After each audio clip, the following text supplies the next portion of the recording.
Yeah, my name is Jose Ceniceros, Jose, last name Ceniceros. Okay. Okay. Good seeing you. Come find me when you're done. So you want me to bring them to your desk when you're done? Yeah. Okay. All right, so Jose, we kind of start these off all the same way. And so if you would just kind of say your name. Okay. And you can say like, hi, my name's Jose, let's talk. Okay. Okay? Hi, my name is Jose, and let's talk. Perfect. So Jose, are you from Spokane? Where are you from? Born and raised here? Originally from Yakima, Washington, born and raised there, moved here about 17 years ago. Awesome. So what brought you to Spokane? A change of life, got married and decided this was the city to do that, and kind of away from everything that was happening to me in Yakima. So. And how have you liked living in Spokane so far? A little different than Yakima. Very much so. Yeah, it's a big change. I've been here 17 years, and so I've seen it change, but not change enough, I think. Yeah, it's being Mexican. There's only like a 6%, of us here, and so it's definitely a culture shock coming over here. When you moved here, or even now, did you find yourself having a hard time finding your community here? Yeah, I actually couldn't find any community here of Latin descent, or to the point where I had actually forgot how to speak Spanish. Oh, really? Yeah, the only time I would speak Spanish is when I go back home and speak to my family, and so I didn't have enough practice here, and so some words I was forgetting and whatnot. And so your family's still in Yakima? Yeah, some of my family still lives there, mom, sister, brothers. And so when you go home and you're able to speak to them in Spanish, what does that mean, being able to, I guess, go back and speak in your native language? There's a sense of pride to it. I have two kids. I have two girls, 11 and 8. And it's always interesting to see their look on their face when I bounce back and forth. I always say Spanglish is my language because I can go back and forth and even do it in the same sentence. And so when Dad's accent comes back or Dad starts speaking Spanish, there's like a little smile on their face when it happens. Are you teaching them? Yes, they both are fluent already. So. That's awesome. So one thing that I definitely like to ask people in all of these different Let's Talk sessions is what it's been like living in Spokane, or just in the inland Northwest, because specifically Spokane isn't necessarily the most diverse area. Yeah. And it can be at times a little hard, and there can be times when you feel like you might not be safe in a certain space, or you might not be accepted in a certain space. Is that something that you've experienced? Yeah, I have a tendency, I've always done this, but when I'm in places, I don't sit with my back to the door. It's just a safety issue for me, but also with the groups of hate that are here in Spokane, and especially in Eastern Washington, Northern Idaho, I definitely am more aware of my surroundings and where I'm at. And I've had incidences of racism in Idaho to the point where I even went to court over it. But I'm fully aware of my surroundings and where I'm at, especially with my kids. Is the incident that happened in Idaho, is that something you can talk about? Yeah, I can talk about that. I was with, I've done a lot of work with at-risk youth, street kids, and kids in poverty, and I took a group of kids out to hear a sermon at a church in Hayden, and it was kids of color, and we went for ice cream afterwards, and there was a gentleman there who didn't like us being there and had told us to get out of Idaho, and he physically attacked me and then went after the kids and verbally attacked them using every epithet and disgusting word you can call somebody, all caught on tape. And he wasn't, there was no real punishment for him for what he had done. And when that happened, I guess, what do you say to kids when something like that happens to them? What was that ride home like? That ride home was a really hard ride because there was a lot of kids touched by what had been said during the sermon, and having them go through a lot of struggles in their life. And I'm trying to explain to them about forgiveness when it's really hard, when they've seen a person they consider their pastor be punched in the back of the head, and them being called the N-word or the F-word, and and it's praying that everything will work out, and then it not, and then having to try to have that conversation with them was just really difficult. How did that change you? It really didn't change me at all. I know how the system works, and the system unfortunately works better for others. And so I wasn't expecting full justice to come through. So I had a great support team, and that helped me through it, but was I surprised? Not one bit. Do you still go to Idaho? I do, actually. My girlfriend lives in Idaho now, and it's been a redeeming factor for me. So I still have issues, but I see it in a different light now. And another thing that I tend to ask people, another recurring thing, other than Idaho. I think we've all had similar experiences in Idaho. Not to that extent, thank goodness, not everybody has, but even though Spokane, like you actually mentioned this off the top, is that Spokane is growing, but maybe not growing as fast as you would like it to grow. Can you expand on that a little bit? Yeah, I see Spokane growing, but I see it growing at a snail's pace. There's a lot of wanting to hold on to the past. We have a statue downtown that refers to indigenous people as savages. And so when we bring these issues up and we want to see, some kind of change, it's seen as moving too fast. And so there's a butting of the heads of the new generation that are coming through in Spokane, and there's a lot of great people doing a lot of great work, but there's a lot of walls that need to be broken to get that change happen. And now we're getting ready to celebrate Hispanic Heritage Month. What does Hispanic Heritage Month mean to you? Hispanic Heritage Month means to me just a celebration of my culture and just the history.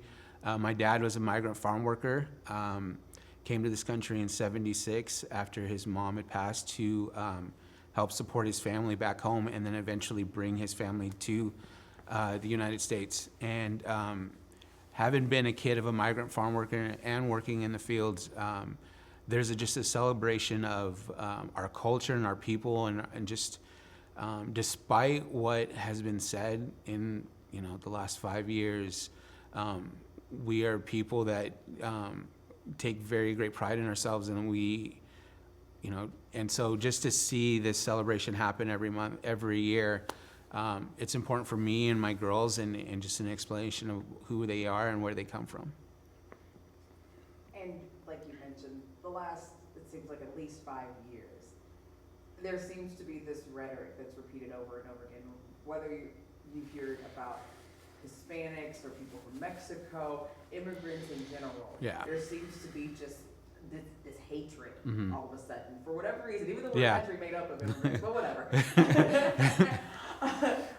How do you deal with that? How do you take that in and let it not fester inside you?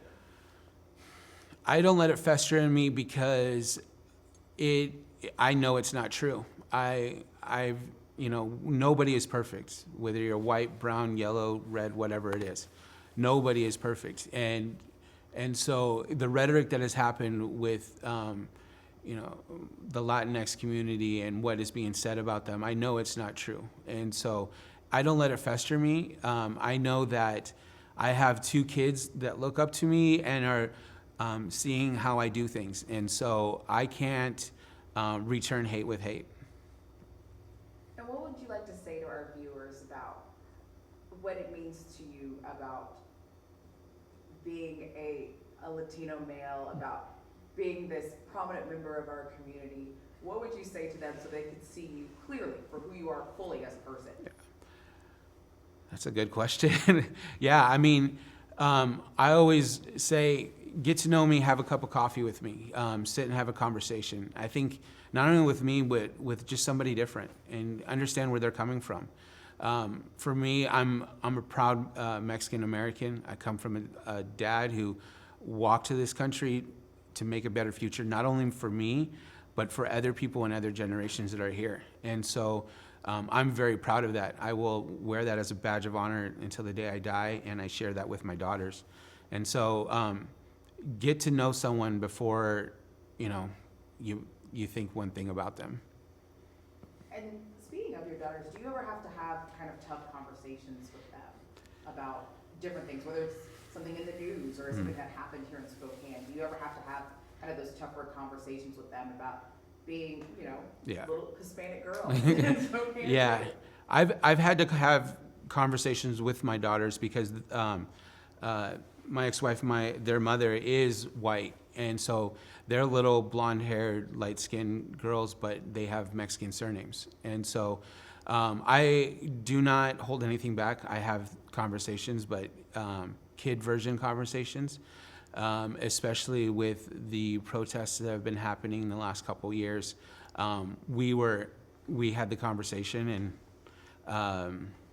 and we went out and protested. My oldest wants to be a police officer, and she knows the situation going on with the rhetoric and everything going on, and she said, I still want to be a police officer, but I want to be a police officer for change. And so I said, let's do it. Let's go out. Let's protest. Let's be a voice for those that don't have a voice. I love that. All right, we're going again. Yeah, as far as change in Spokane and what I'd like to see, I always hear the saying, like, I don't see color, I don't see race, and I just put it this way: we are in the midst of God's mosaic. Like, we don't go to a museum and we look at paintings and say, oh, I don't see color, I don't see anything. No, each one is done differently with different textures and different colors and different scenes, and I envision that for Spokane, where we can go and we're just sitting in the midst of God's mosaic of beautiful colors and textures and different experiences and different foods, and slowly that's happening. And there are a lot of great people doing great work, and a lot of great places now coming here, and so slowly but surely it's coming, and yeah, so it's just a giant painting that's happening, and eventually it'll be done. We're in an odd region, aren't we? Because, you've got kind of central Washington, which has like a lot of diversity and a lot of, inclusion. Yeah. And then Spokane, which is kind of like a weird little pocket on its own. And then kind of, the rest is not great, is it? So, I mean, how do you move through, this space and kind of, make sense of it all? I think one of the things that I've learned, I work for a nonprofit here in town, and I've worked in church settings, and there's this term that's used called code switching. And so I fully understand, like, where I'm at and who I'm with, and sometimes people see it as not being real, but I'm trying to just be available to all spaces.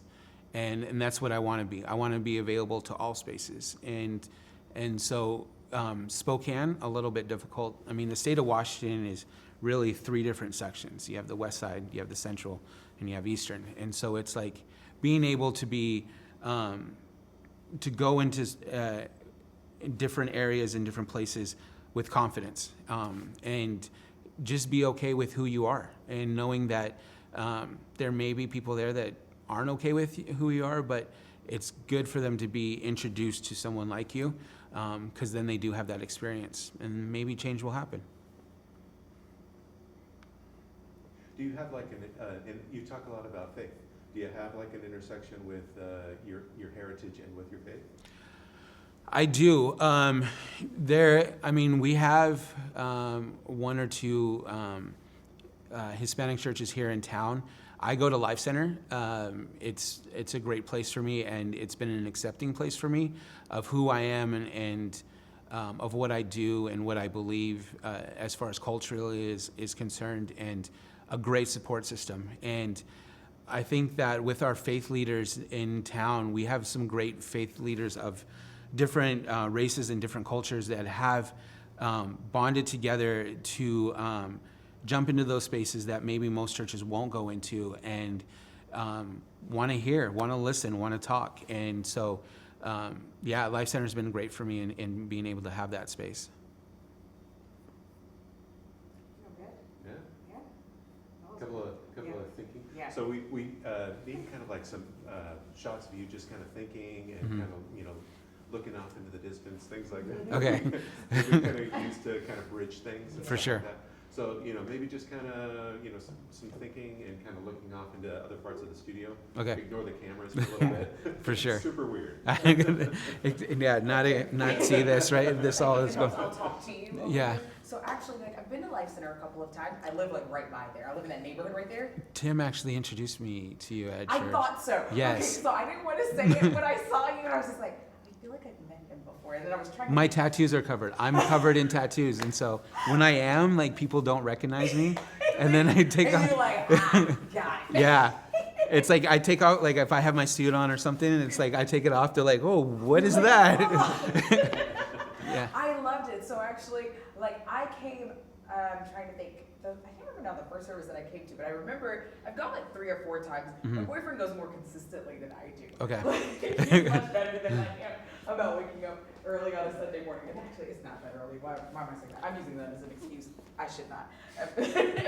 But honestly, the people at Life Center are some of the nicest people I have ever Yeah. met. Like 100%. literally, you walk into the parking lot and people are just like, "Good morning," and just like the most welcoming human Yeah. beings I've ever met. Like I've never felt so just welcome. Mhm. I was like, "Oh, okay, this is what we're doing. I love it." Yeah, especially for a larger church. Like, you don't expect that for a larger church. And Mhm.